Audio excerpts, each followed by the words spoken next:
Chapter 3. Ace. The very next morning, as promised, her training began. Vesper wasn't sure what to expect, but when she was drifting off to sleep the night before, she imagined her aunt throwing off the veil of secrecy and showing her the mysteries of the world, perhaps making little mischievous dust devils and sending them all over the village. Or at the very least throwing flickering balls of flame in the air, but they did none of that. "Today you will join me in the garden," began her aunt, her round face stretching into a joyful smile. "The garden?" asked Vesper, her brows coming together in confusion. "But I already know all that. You taught me about herbs when I was little." "You are still little to me, child," she said, "and as I recall you spent most of your time in my garden eating blackberries and chewing on my mint leaves." "But that's not fair," Vesper replied. "Vesper, please. You have a great deal to learn, and I have very little time to teach you before you become dangerous. The more time that passes without you being in control, the more difficult this will become, so for once in your life, just do as you're told, for everyone's sake." Something in the way her aunt spoke sent shivers through her body, goosebumps running up and down her forearms. Blowing out her cheeks, she nodded, following her aunt into the maze of low trees and exotic shrubs that surrounded their home. When she was younger, and her aunt had begun to teach her about plants and herbs, the garden had been a magical place of discovery, filled with vibrant flowers of every color and shade she could imagine, and more. She could spend hours drinking in the heady aromas of purple oxide daisies or golden treasure flowers, and when she could get away with it and not hurt herself, break off pieces of tall aloe, rubbing the cool gel on her skin and relishing in its softness afterward. Her absolute favorite was the small copse of thin trees that they used to make cinnamon. She had gotten into a great deal of trouble one year for harvesting the bark without permission, but the wonderful spice had been so savory that it had been worth it. Magda had somehow managed to cultivate plants from all over the empire, sectioning them off in a maze that was highly efficient, allowing different types of plants and trees to thrive despite the dry climate and high heat of their province. She would use the taller plants to shade the smaller ones, plant some in dry clay, and others in deep dark loam that was strangely moist all the time. "Pay attention, child," said her aunt, holding a common white lily up to the sun. "There is power in all living things, even a simple thing like a flower petal." Not wanting to look foolish, Vesper nodded, not really understanding. Her aunt continued, her voice taking on a lecturing tone. "Plants are the easiest thing to draw on, with the least amount of risk to yourself." "Risk?" Vesper asked. "Yes, risk. There is a physical price that must be paid. When you attempt to exert your will over the world, you become a conduit between the object and reality, and as I told you, reality does not like to be toyed with, no matter the reason. It pushes back and can do great harm to your mind and body if you're not careful." While her aunt droned on, explaining the uses of the plant in minute detail, Vesper drew in deep breaths, filling her nostrils with the lily's sweet scent. With the plant held up to the light of the sun, she could make out the tiny veins in its delicate petals, almost trace the line where the stem met the flower. The color shifting from a pale green to a soft white.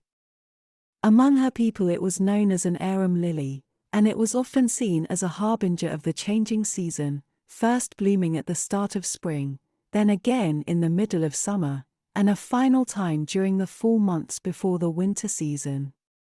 Winter in the valley where she lived was very much like the other seasons, hot and dry, except for the occasional cool rains that gave them a welcome relief from the deadly heat.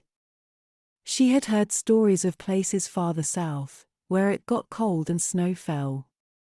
One of the elders in the village told a tale of traveling through the mountains and finding the trails blocked by ice, frozen water. She could hardly imagine it being so cold that water would freeze, but she felt a tingle of excitement course through her at the thought of the cold against her skin, of breathing in cool mountain air. Vesper! Stop! Stop! Snapping back to reality, Vesper's pulse quickened, and her eyes shot open when she found her aunt rolling on the ground clutching her forearm. A thick block of white encasing the arm, steaming in the hot sun. What happened? She asked, rushing to her aunt's side, only to pull away in surprise when she touched it. It's so cold. Magda began to curse with unbridled rage, her eyes drilling into the ice crawling up her arm.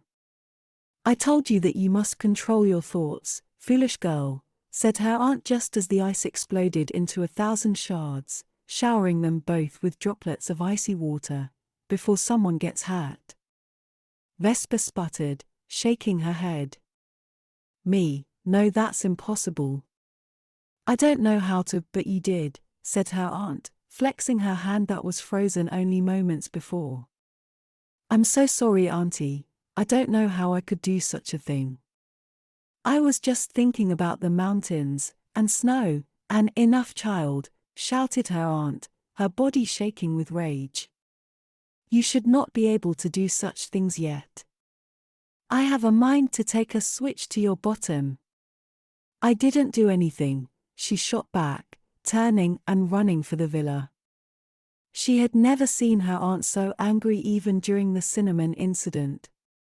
Vesper had never seen ice and had no idea how she could make it appear out of thin air. It seemed impossible, yet it happened. Ignoring her aunt's calls, she ran into the house, racing across the white marble tiles of the atrium, and into her room at the back of the house, grateful the morning sun had not come around yet, so it was still pleasantly cool and dark. She sat there in the dim light with her mind racing at what had happened. Thinking back, she tried to remember what she had done, how she had felt, but there was nothing she could think of.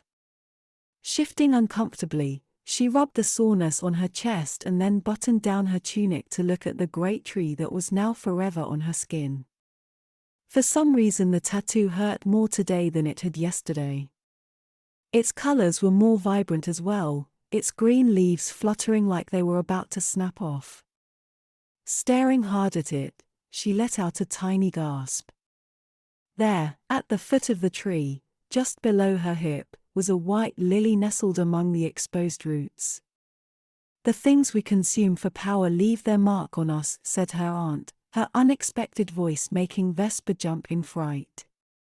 Vesper flinched, tearing her gaze away from the fresh image on her hip to find her aunt standing like a shadow in the doorway, her lips pressed together.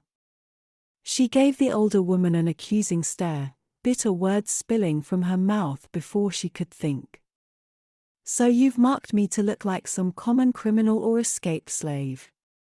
Her aunt moved deeper into the room, unwrapping the colorful shawl she wore to protect her shoulders from the sun, with a detached calm, then in a single motion, pulling her tunic over her head and folding it neatly onto the bed. Look at me, child. What do you see?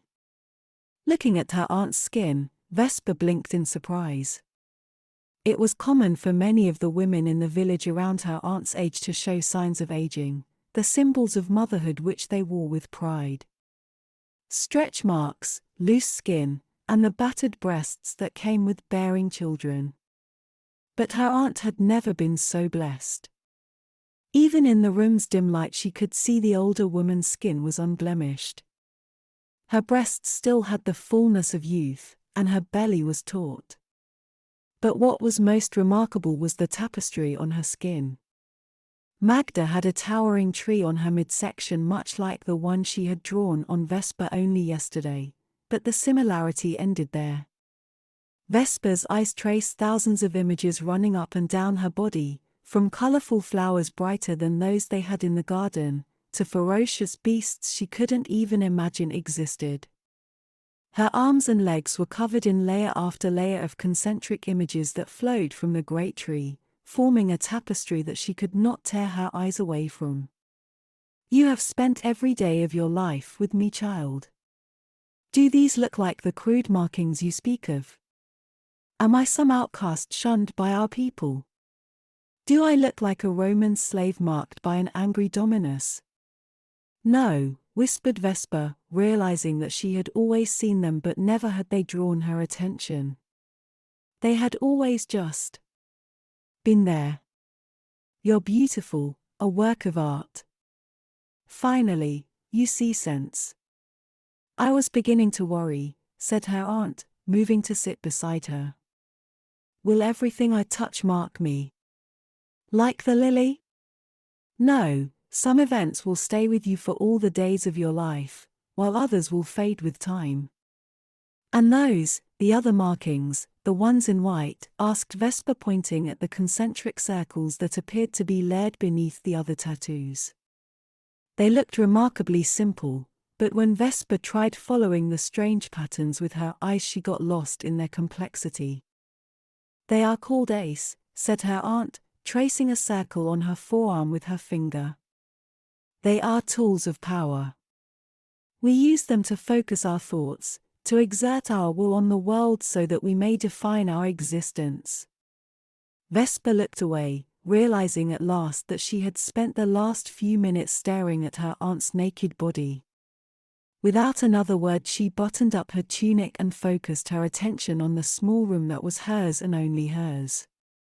She didn't have much: a small desk, a cot with linen sheets, along with few dried plants and colored rocks on shelves for decorations. The only thing that was of value was a simple necklace made of jasper that she had been told once belonged to her mother. She had never worn it, but today, on impulse, she placed the necklace around her neck, humming under her breath when she saw how well it fit her. You look a great deal like her, said Magda, breaking the awkward silence as she followed Vesper's lead in dressing. I do? Yes, she said, moving in close and wrapping her arms around her. You remind me more of her every day, and of how much I miss her. I will do better. I promise, Vesper said, returning the hug. Now come, child, the day is still young, and I have more to show you in the garden before it gets too hot. Go ahead, I just want to change into something that won't get dirty so easily if we are going to be spending the rest of the morning in the dirt, said Vesper, frowning at the white tunic and skirts she wore. I will be in the garden then, hurry along. I'll be there soon, she said, slipping out of her clothing. Vesper cursed when the necklace caught on her tunic. She was not used to wearing jewelry and would have to make a point of being more careful. Unraveling the necklace from her shirt, her brows drew together. One of the stones, which only moments ago was a deep green, was covered in flecks of black, making the whole thing look almost sickly. Plopping down on the bed, she fingered the odd discoloration, gasping when the dark spots crept from stone to stone.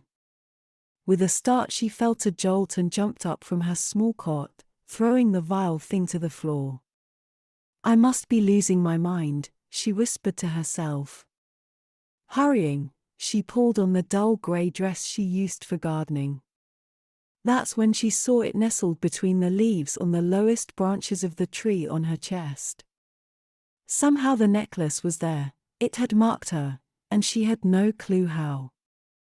Panicking, she moved quickly, covering it as best she could, praying her aunt would never see it so that she would never have to explain.